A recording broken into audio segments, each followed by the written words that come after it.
यार जीती तो वेस्ट इंडीज है, लेकिन आंसू हम इंडियन क्रिकेट फैंस के निकल रहे हैं। दो वजह। एक तो ये कि जो जीते भाई साहब 107 रनों से, मतलब 107 रनों से जीतने का मतलब आप समझ रहे हो। इनका नेट रन रेट रॉकेट की तरह ऊपर गया है, 5.35। 5.35। हमारा नेट रन रेट -3.8 है। एक वजह तो ये है क्योंकि अब हमारा क्वालिफिकेशन इतना बुरा फंस गया कि almost out of the world cup वाली चीजें नजर आने लग गई हैं। हाँ मतलब आप सोचो ना, आप एक तो ये सोच रहे थे कि साउथ अफ्रीका को हार मिल जाए, प्लस हम इस वेस्ट इंडीज को हरा दें। इस वेस्ट इंडीज को हरा दे, मुझे तो अब इस बात में डर लग रहा है। बैटिंग के नाम पे हमारे पास ईशान किशन, हार्दिक पांड्या, शिवम दुबे, यही है। बाकी सब तो टाइम पास करने आ रहे हैं मैदान पर इंडियन की जर्सी पहन के। 254 रन बनाए थे वेस्ट इंडीज ने। शिमरन हेटमायर, रॉबिन पॉवेल, ये तो गजब की आंधी मचा के गए। शिमरन हेटमायर सिर्फ एक रन ही तो पीछे लीडिंग रन गेटर से। ताबड़तोड़ पिटाई, मतलब पिटाई क्या, पिटाई तो नहीं बोलते इसे, समझ नहीं आ रहा क्या कहोगे। अच्छा 254 बनाए, 147 पे ऑल आउट मार दिया, जिसमें कि इवांस ने एक कमाल की पारी खेल दी थी। वरना ये जो प्लस 5.3 का नेट रन रेट है, ये 6.5 पार करता। अब आलम ये कि अगर हमारा जिम्बाब्वे से जो मैच है उसमें हम जिम्बाब्वे को पहले 150 पर ऑल आउट करें, उसके बाद 11 ओवर में चेज करें ना, अगर ये हम कर दें तब हमारा नेट रन रेट प्लस में आएगा, 0-0 हो जाएगा, हम कोई आगे नहीं निकलेंगे। हाँ मतलब देखो ना, पॉइंट्स टेबल में जब देखोगे तो भैया वेस्ट इंडीज नंबर 1 पे प्लस 5.35 का नेट रन रेट, नंबर 2 पर साउथ अफ्रीका प्लस 3.80 का नेट रन रेट। यानी वेस्ट इंडीज ने ऑलमोस्ट इंडिया की कबर खोदने वाला काम कर दिया यहां पर कि भैया कैसे करोगे क्वालिफाई। हाँ मतलब दो सिनेरियो बन रहे हैं। अब सबसे पहले तो हम दुआ करेंगे कि वेस्ट इंडीज हार जाए साउथ अफ्रीका से। अगर गलती से वेस्ट इंडीज जीत गई साउथ अफ्रीका से तो हमारी तो लंका इंडिया में लग जाएगी।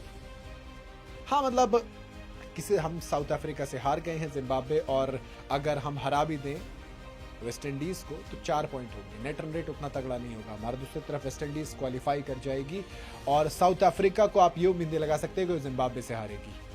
तो फिर जिम्बाब्वे एंड साउथ अफ्रीका और वेस्ट इंडीज सेमीफाइनल खेलेंगे। हमारे पास 0 पॉइंट है सुपर 8 के अंदर, 0। अब हमें 26 फरवरी को इंडिया को जिम्बाब्वे के साथ खेलना है चेन्नई में। वो जीते सबसे पहले, कोशिश करें तगड़े मार्जिन से जीते। इसके बाद वेस्ट इंडीज के साथ जो कोलकाता में होना है वो मैच बड़ा इंपॉर्टेंट हो जाएगा हमारी क्वालिफिकेशन के लिए। लेकिन उससे पहले हमें 26 फरवरी को इंतजार करना पड़ेगा कि किसी तरीके से साउथ अफ्रीका वेस्ट इंडीज को हरा दे। यानी कि 26 फरवरी हमारे लिए बड़ा इंपॉर्टेंट दिन होने वाला है। पहले साउथ अफ्रीका के लिए दुआ करो, फिर इंडिया के लिए दुआ करो कि इंडिया जिम्बाब्वे को सिर्फ हराए नहीं बल्कि एक बहुत बड़े मार्जिन से हराए, है ना। अब ऐसे में आता है कि क्या सिनेरियो करेंगे। चलो दोनों सिनेरियो बता देता हूं। West Indies versus south Africa, मैं मान लेता हूं साउथ अफ्रीका जीत गई, इंडिया ने अपने दोनों मैचेस जीत लिए, और नेट रन रेट के हिसाब से कौन क्वालिफाई कर जाएगा? कोई भी नहीं। पॉइंट्स के हिसाब से इंडिया और साउथ अफ्रीका सेमीफाइनल में क्वालिफाई कर जाएंगे। साउथ अफ्रीका ऊपर, इंडिया नीचे, ठीक है। दूसरा आ जाओ, वेस्ट इंडीज क्वालिफाई कर जाती है, यानी कि जीत जाती है साउथ अफ्रीका से, और फिर जिम्बाब्वे हरा देता है साउथ अफ्रीका को किसी तरीके से, तो फिर इंडिया और वेस्ट इंडीज क्वालिफाई कर जाएंगे। अगर इंडिया अपने बचे दोनों मैचेस जीती, यानी कि इंडिया वेस्ट इंडीज और जिम्बाब्वे दोनों को हराती है। तो हालांकि मुझे ये बहुत दूर की कोड़ी नजर आ रहा है कि साउथ अफ्रीका जिम्बाब्वे से हारेगी। सबसे पहली चीज, वेस्ट इंडीज की रही बात, उसे सिर्फ एक मैच और चाहिए, चाहे वो साउथ अफ्रीका से जीते या फिर जीते इंडिया से। और मुझे तो भैया दोनों ही इंपॉर्टेंट लग रहे हैं। कुल मिलाकर कहानी वो छोड़ दो सिनेरियो वाली, कहानी अब यह है कि इंडिया को सबसे पहले अपने दोनों मैचेस जीतने हैं। जो 107 रन की मार्जिन थी, इसने हमारी हालत खराब कर दी है। जिम्बाब्वे के अगेंस्ट नेट रन रेट बेहतर करो, वेस्ट इंडीज के अगेंस्ट जीतो, साउथ अफ्रीका से दुआ करो कि भैया आप हरा दो। तो अल्लाह अल्लाह खैर सल्लाह वाली बातें हैं।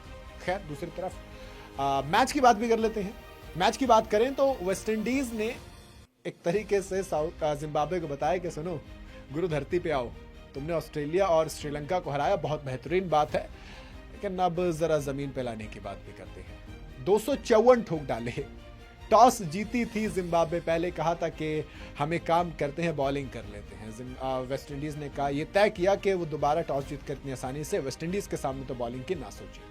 254 ठोक दिए शिमरन हेटमायर ने, 34 बॉल में 85 रन ठोके। रॉबिन पॉवेल ने 35 बॉल में 59 रन, शेरिफन रदरफोर्ड ने 13 बॉल में 31 रन, तो रोमारियो शेफर्ड ने 10 बॉल में 210 रन। वेस्ट इंडीज ने वानखेड़े में छक्कों का रिकॉर्ड बना दिया। एक मैच में सबसे ज्यादा 31 छक्के पड़े और ये T20 वर्ल्ड कप में वेस्ट इंडीज का हाईएस्ट टोटल है।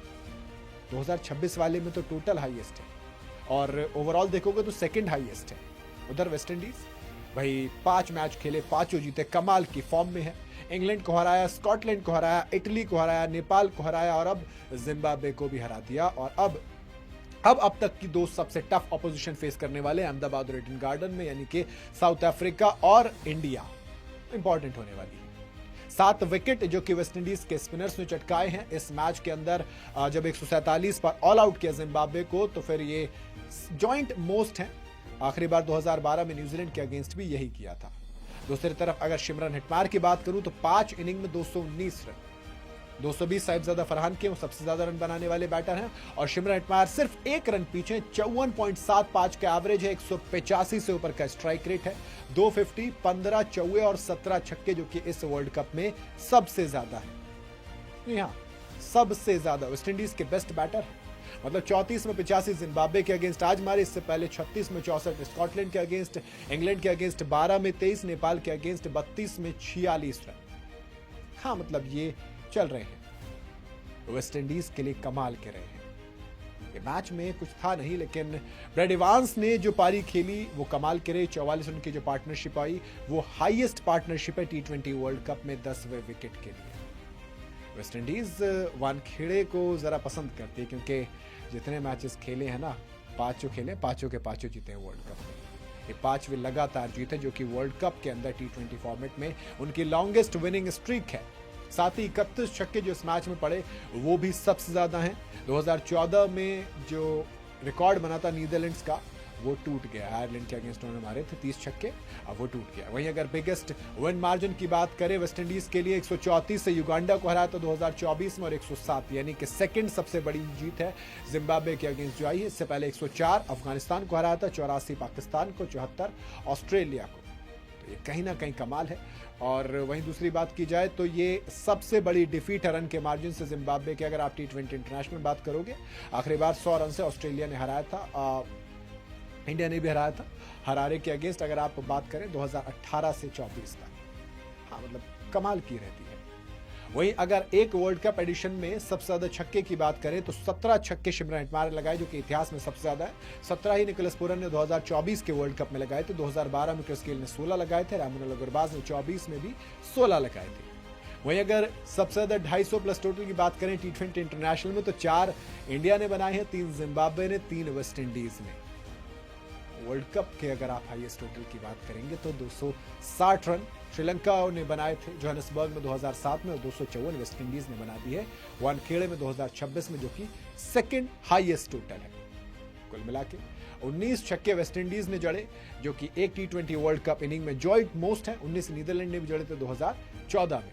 वहीं अगर 200 से ऊपर के T20 वर्ल्ड कप में टोटल की बात करें तो 6 बार साउथ अफ्रीका, 4 बार इंडिया, 4 बार वेस्ट इंडीज ने ये काम करके दिखाया।